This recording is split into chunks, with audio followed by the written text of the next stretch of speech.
बहुत बहुत शुक्रिया फैसल वाडा साहब। तो आप भी यकीनन यही कहेंगे कि अपोजिशन जो है उसकी कारकर्दगी ठीक नहीं है, वो स्कैंडल सामने नहीं लेके आई, लेकिन आप तो एक स्कैंडल सामने लेके आए। और इसमें मेरा सवाल आपसे ये है कि थोड़े दिन पहले जब आपने standing committee on maritime affairs का इजलास तलब किया 27 फरवरी को, तो जब एजेंडा उसका जारी हुआ, ये मेरे पास उसकी कॉपी है कि आपने जब इजलास तलब किया और उसका एजेंडा जारी किया, एजेंडे में आपने लिख दिया कि जी पोर्ट कासिम अथॉरिटी की 500 एकड़ ज़मीन का मसला मैं डिस्कस करूंगा। तो उससे एक दिन पहले 26 फरवरी को पोर्ट कासिम अथॉरिटी ने ये लीज़ जो है ये कैंसिल कर दी। तो करप्शन तो है ना ही। मीर साहब मैं थोड़ा सा आपको बताऊं, देखिए मीर साहब, एक्चुअली 27 को जब मैंने एजेंडा किया तो उससे पहले मैंने 4 दिन पहले एक मीटिंग चेयर की थी और उसके 72 घंटे के अंदर उन्होंने कैंसिल कर दी। 72 घंटे के अंदर 72 घंटे के अंदर 60 अरब की ज़मीन कैंसिल होगी। और ये वो ज़मीन है जो इन्होंने पिछले साल जुलाई 2024 में, जी सर, 9/7/2024 को अप्रूवल दी, जब वज़ीर आज़म शहबाज शरीफ साहब थे और यही मिनिस्ट्री थी और यही था, और इन्होंने ये डॉक्यूमेंट्स हैं, उनके डॉक्यूमेंट्स हैं, मेरे डॉक्यूमेंट्स नहीं है। मैंने उस वक्त इनको कहा कि आपने एक तो ये 10 करोड़ रुपए एकड़ या 8 करोड़ रुपए एकड़ ज़मीन है जिसकी ऑफिशियल वैल्यू पोर्ट कासिम कहता है 4 करोड़ रुपए एकड़ है, उसको 10 लाख रुपए एकड़ में दे दी। उन्होंने 2% लिए, 8% पे पोजेसन देना था, वो बात भी ठीक निकल आई। और उसके बाद वही बोर्ड उन्हीं लोगों ने 72 घंटे के बाद उसको कैंसिल कर दिया। तो मैंने तो समझे कि 72 घंटे में 72 अरब रुपये पाकिस्तान को वहाँ के दे दिए, 1 अरब रुपये घंटे के हिसाब से।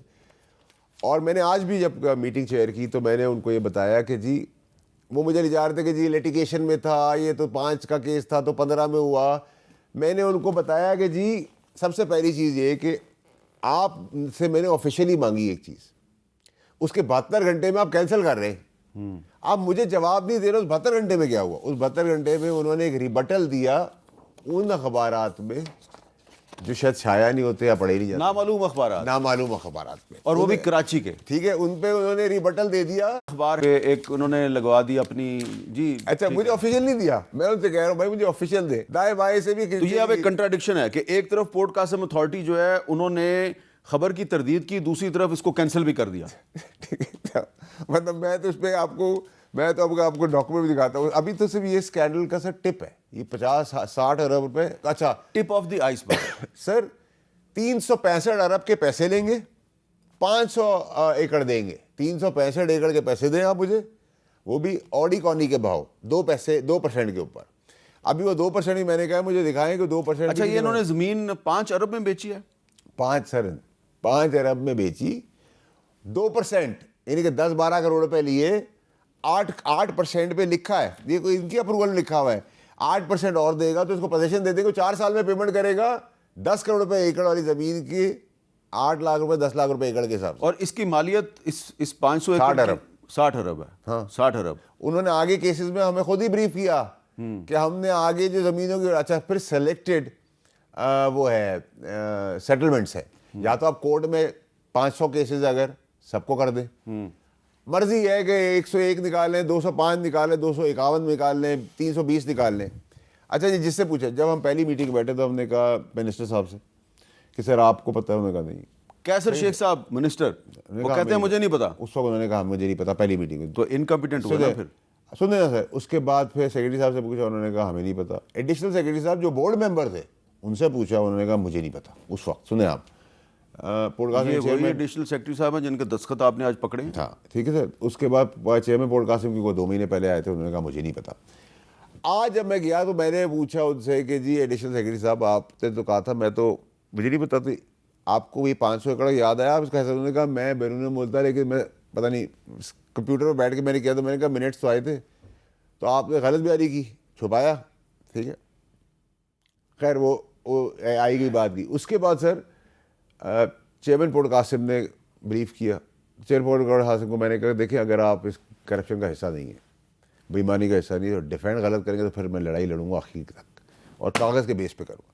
उन्होंने कहा नैब का केस था, मैं नैब के कागज़ मैंने अपनी फाइल से निकाला, नैब का कागज़, नैब का कागज़, ये मैंने सर जो काम, ये जो कागजात है ना सर, ये जो कागजात हैं ये 5 साल में पोर्ट कासिम नहीं जमा कर सकती, 5 साल में FIA नहीं जमा कर सकती, 5 साल में नैब नहीं जमा कर सकती, जमा नहीं कर सकती। उन्होंने कहा जी फलानी डॉक्यूमेंट का फलाना कागज़ हमारे पास नहीं है। मैंने कहा सर ये ले, आपके पास कैसे है? अच्छा सर मैं इस पर कलमा पढ़ के रोज़े में आपको बोल सकता हूँ, आप उसे उठवा भी दीजिएगा कुरान। सर देखिए जहाँ मेरे 100 दुश्मन है ना वहाँ मेरा एक दोस्त है। अच्छा मेरी दाएं बाएं से रिपोर्टें क्या गई हैं, सेनेटर को पता ही नहीं है, वो उसको इन्फॉर्मेशन ही सही नहीं है। ठीक है सर, क्योंकि आपने इन अखबारात में एक खबर चला दी। अच्छा सर उसको भी छोड़ दें, फिर आप आ जाएं सर। अच्छा आपने जब उनको नैब का कागज़ दिखाया एडिशनल सेक्रेटरी साहब को, तो उन्होंने अपना झूठ माना कि मैंने आपसे झूठ बोला था? सर उन्होंने ये तो मुझे नहीं कहा कि मैंने झूठ बोला, पर मैंने कहा आइंदा आपने अगर आपके पास सारे कागज़ हैं, ठीक है, एडिशनल सेक्रेटरी साहब ने आपके सामने सच बोला या झूठ बोला, इसका जवाब? झूठ बोला ना, सबने झूठ बोला। आज उस सेक्रेटरी ने मान लिया कि हाँ मैंने झूठ बोला। हाँ मतलब उसने कहा कि वो मैं तो गया हुआ था, मतलब मुझे एक्सक्यूज क्या गया हुआ था?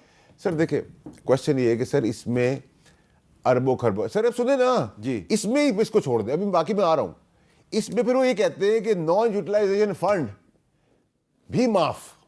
अच्छा ठीक है, फिर वो कहते हैं कि ये इंटरनेशनल कंपनी ने बिड करना था, इंटरनेशनल कंपनी नहीं रह गई, लोकल आदमी से काम कर रहे हैं। तो अच्छा वो लोकल आदमी भी डिफॉल्टर है पहले का ही, फॉरेन इन्वेस्टमेंट का नाम पे झूठ बोला, फ्रॉड कहा कि फॉरेन इन्वेस्टमेंट हो रही है लेकिन लोकल कंपनी थी, लोकल कंपनी निकली क्योंकि उसने कहा जी वो फॉरेन तो भाग गया। तो मैंने उनसे जब ये पूछा कि आप समझते थे पार्टी पैसे कर सकती है, सारे के सारों ने कहा कि नहीं पार्टी पैसे नहीं पैसे, मैं तो मेरे इतने फेवर इस एक आदमी को क्यों मिले रहे। ठीक है सर, अच्छा उससे आगे आए, फिर इन्होंने एक और रिफाइनरी है सर, मैंने कहा जी उसका डॉक्यूमेंट, मैंने उनसे कहा कि जी आपने जो है वो क्यों किया ये सर। मैंने कहा आपने कैंसिल किया? नहीं सर हमसे आपने डिटेल नहीं मंगवाई थी। मैंने कहा एजेंडे में लिखा है भाई 2018-2024 की, ठीक है, ये एजेंडा नहीं सर ये वाला नहीं मंगवाया था आपने। मैंने कहा भाई, मैंने कहा था जितना है सब ले आओ, ठीक है। ये एक शॉन रिफाइनरी है, उसको कैंसिल किया है 2017 में, वो रिस्टोर हो गई 2324 में। उसकी मजाक कहानी सुने, वो पोस्ट डेट चेक दे रहे हैं, वो पोस्ट डेट चेक दे रहे हैं और कह रहे हैं ना तुम हमें एक है वी, शॉन लिख रहा है we have not received the joint application for settlement nor we have received the cancellation notice withdrawal letter. बदमाशी भी है, ये चीजें तुमने बोली है दी नहीं अभी तक, ठीक है। डेट क्या है सर? 3 मई 2024, इस हुकूमत का, ठीक है सर, ठीक है सर। उसके बाद एक इंटरफ्लो करके कंपनी है सर, उसका हमने निकाला 200 एकड़ एक है, 100 एकड़ एक है, 20 एकड़। अभी सब मैं पोर्ट कासिम में हूँ, अभी KPT में भी आ रहा हूँ, KPT की भी चीज़ें लाए हूँ सर।